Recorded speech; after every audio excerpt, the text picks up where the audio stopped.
বাংলাদেশের রাজনৈতিক ইতিহাসে ২১ আগস্ট ২০০৪ ছিল এমন একদিন যার সঙ্গে জড়িয়ে আছে ২৪টি প্রাণহানি, ৩ শতাধিক মানুষের আহত হওয়ার ঘটনা এবং একটি রাজনৈতিক হত্যা চেষ্টার দীর্ঘ বিচারিক ইতিহাস। কিন্তু ২২ বছর পর এই ঘটনার বড় প্রশ্ন শুধু হামলাকারী কারা ছিল সেটি নয়, প্রশ্নটি এখন আরও কঠিন।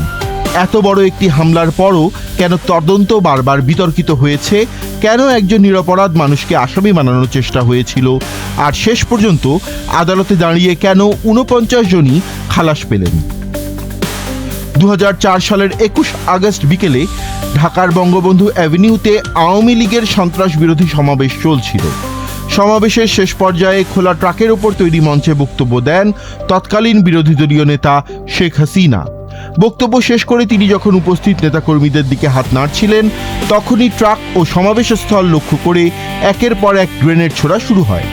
কয়েক মুহূর্তের মধ্যেই পুরো এলাকা পরিণত হয় ভয়াবহ ধ্বংসস্তূপে। সুপ্রিম কোর্টের নথিতে উল্লেখ আছে, শেখ হাসিনা ট্রাক থেকে নামার সময় তাঁকে লক্ষ্য করে কয়েকটি গ্রেনেড ও বোমা নিক্ষেপ করা হয়েছিল। বিস্ফোরণের পর রাস্তায় ছড়িয়ে পড়ে রক্তাক্ত মানুষ, শরীরে ঢুকে যায় গ্রেনেডের স্প্লিন্টার। অনেকে ঘটনাস্থলেই মারা যান, অনেকে হাসপাতালে চিকিৎসাধীন অবস্থায় মারা যান। মোট ২৪ জন নিহত হন এবং প্রায় ৩০০ মানুষ আহত হন। নিহতদের মধ্যে ছিলেন আওয়ামী লীগের মহিলা বিষয়ক সম্পাদক আইভি রহমান। শেখ হাসিনা অল্পের জন্য প্রাণে বেঁচে যান। তার চারপাশে থাকা নেতাকর্মী ও নিরাপত্তা কর্মীরা তাকে ঘিরে মানবঢাল তৈরি করেছিলেন। পরে তাঁকে দ্রুত ঘটনাস্থল থেকে সরিয়ে নেওয়া হয়। এই হামলার পরপরই শুরু হয় তদন্ত, কিন্তু তদন্তের শুরুটাই ছিল বিতর্কে ভরা। ঘটনাস্থল থেকে উদ্ধার হওয়া অবিস্ফোরিত গ্রেনেডের কয়েকটি দ্রুত বিস্ফোরণ ঘটানো হয়, ফলে সেগুলো থেকে ফরেনসিক আলামত সংগ্রহের সুযোগ নষ্ট হয় বলে তৎকালীন তদন্ত পর্যবেক্ষণ প্রতিবেদনে উল্লেখ করা হয়েছিল। বাংলাদেশ সুপ্রিম কোর্ট বার অ্যাসোসিয়েশনের তদন্ত কমিটি অভিযোগ করেছিল ঘটনাস্থল নিরাপদ রাখা এবং গুরুত্বপূর্ণ আলামত সংরক্ষণে গুরুতর ব্যর্থতা ছিল। এরপর আসে তদন্তের সবচেয়ে আলোচিত অধ্যায়, জজ মিয়া কাহিনী। ২০০৫ সালে নোয়াখালীর জালাল আহমেদ, যিনি জজ মিয়া নামে পরিচিত, গ্রেপ্তার হন। তাঁকে ২১ আগস্ট হামলার সঙ্গে জড়িত একটি অপরাধী চক্রের সদস্য হিসেবে উপস্থাপন করা হয়। তাঁর কাছ থেকে হামলার বিষয়ে স্বীকারোক্তিমূলক জবানবন্দিও নেওয়া হয়, কিন্তু পরবর্তী তদন্তে সেই কাহিনী ভেঙে পড়ে। তদন্ত সংশ্লিষ্ট নথি ও আদালতের পর্যবেক্ষণে উঠে আসে তাঁর স্বীকারোক্তি স্বাভাবিকভাবে নেওয়া হয়েছিল কিনা তা নিয়ে গুরুতর প্রশ্ন ছিল। পরবর্তীতে বাংলাদেশ সুপ্রিম কোর্টের একটি রায়েও ২১ আগস্টের ঘটনায় জজ মিয়াকে গ্রেপ্তার করে স্বীকারোক্তি দিতে বাধ্য করার বিষয়টি উদাহরণ হিসেবে উল্লেখ করা হয়েছে। অর্থাৎ তদন্তের একটি পর্যায়ে এমন একজন মানুষকে সামনে আনা হয়েছিল যিনি পরবর্তী তদন্তে হামলার প্রকৃত পরিকল্পনা বা বাস্তবায়নের সঙ্গে যুক্ত ছিলেন না বলে প্রতীয়মান হয়। এই ঘটনায় ২১ আগস্টের তদন্তকে শুধু ব্যর্থতার নয়, তদন্তের গতিপথ ইচ্ছাকৃতভাবে অন্যদিকে ঘুরিয়ে দেওয়ার অভিযোগের কেন্দ্রেও নিয়ে আসে। তত্ত্বাবধায়ক সরকারের সময়ে হামলার তদন্ত নতুন করে এগোয়। এরপর হুজি বা হরকাতুল জিহাদ আল ইসলামের সদস্যদের সম্পৃক্ততার অভিযোগ সামনে আসে। নতুন তদন্তে হামলার পরিকল্পনা, গ্রেনেড সংগ্রহ, হামলাকারীদের সহায়তা এবং রাজনৈতিক ও প্রশাসনিক পর্যায়ে কয়েকজন ব্যক্তির ভূমিকার অভিযোগ আনা হয়। তৎকালীন স্বরাষ্ট্র প্রতিমন্ত্রী লুৎফুজ্জামান বাবর, সাবেক উপমন্ত্রী আব্দুল সালাম পিন্টু, হুজি নেতা মুফতি আব্দুল হান্নান সহ বেশ কয়েকজনের বিরুদ্ধে অভিযোগপত্র দেওয়া হয়। তারেক রহমানের বিরুদ্ধেও হামলার পরিকল্পনা ও বাস্তবায়নে সম্পৃক্ততার অভিযোগ আনা হয়, তবে আসামিরা এসব অভিযোগ অস্বীকার করেন। মামলার বিচার শেষ হতে সময় লাগে প্রায় ১.৫ দশক। ২০১৮ সালের ১০ অক্টোবর ঢাকার দ্রুত বিচার ট্রাইব্যুনাল ৪৯ আসামির বিরুদ্ধে রায় দেন। ১৯ জনকে মৃত্যুদণ্ড, তারেক রহমান সহ ১৯ জনকে যাবজ্জীবন এবং অন্যদের বিভিন্ন মেয়াদে সাজা দেওয়া হয়।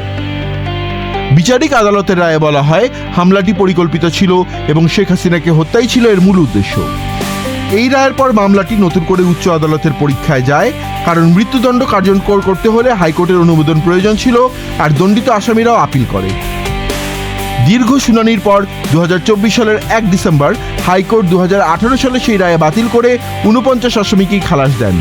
আদালতের পর্যবেক্ষণে মামলার তদন্ত ও বিচার প্রক্রিয়ার বিভিন্ন ত্রুটি, প্রমাণের ঘাটতি এবং স্বীকারোক্তিমূলক জবানবন্দি নির্ভরযোগ্যতা নিয়ে গুরুতর প্রশ্ন উঠে আসে। বিশেষ করে অন্য আসামিদের বিরুদ্ধে ষড়যন্ত্রের অভিযোগ প্রতিষ্ঠায় প্রয়োজনীয় স্বাধীন ও নির্ভরযোগ্য প্রমাণের ঘাটতির বিষয়টি গুরুত্বপূর্ণ হয়ে ওঠে। এরপর রাষ্ট্রপক্ষ হাইকোর্টের রায়ের বিরুদ্ধে আপিল বিভাগে যায়। ২০২৫ সালের ৪ সেপ্টেম্বর প্রধান বিচারপতি সৈয়দ রেফাত আহমেদের নেতৃত্বাধীন ৬ সদস্যের আপিল বিভাগ হাইকোর্টের খালাসের রায় বহাল রাখেন।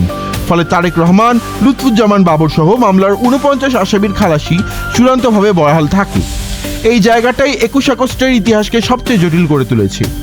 একদিকে আছে ২৪ জনের মৃত্যু, ৩ শতাধিক মানুষের আহত হওয়ার বাস্তবতা এবং একটি ভয়াবহ গ্রেনেড হামলা। সেই হামলায় যে ঘটেছিল সে নিয়ে কোনো বিতর্ক নেই। আদালতের নথিতেও হামলার ঘটনা, হতাহতের সংখ্যা এবং শেখ হাসিনাকে লক্ষ্য করে গ্রেনেড নিক্ষেপের কথা বলা রয়েছে।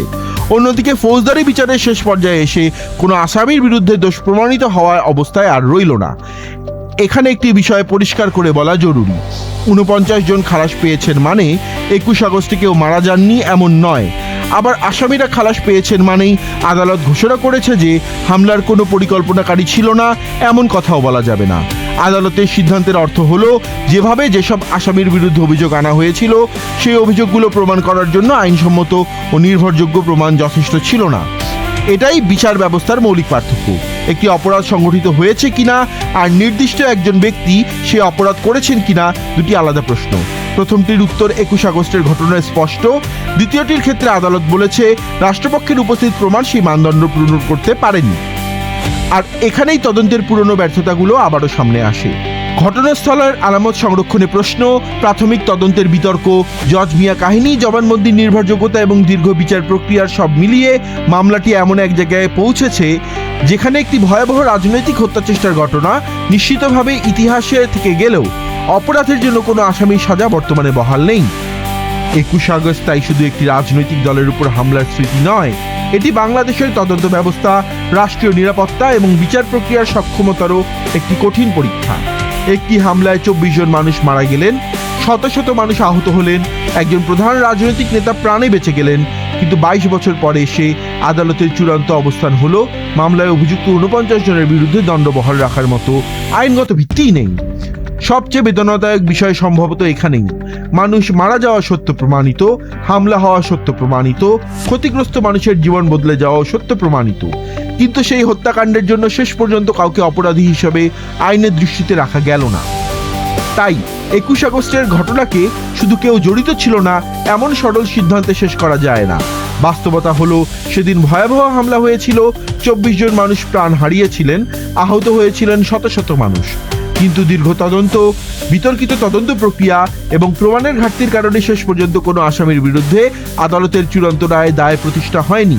আর এই জায়গাটি ২১ আগস্টকে বাংলাদেশের রাজনৈতিক ইতিহাসের সবচেয়ে গভীর ক্ষত ও অমীমাংসিত হত্যাগুলোর একটি করে রেখেছে।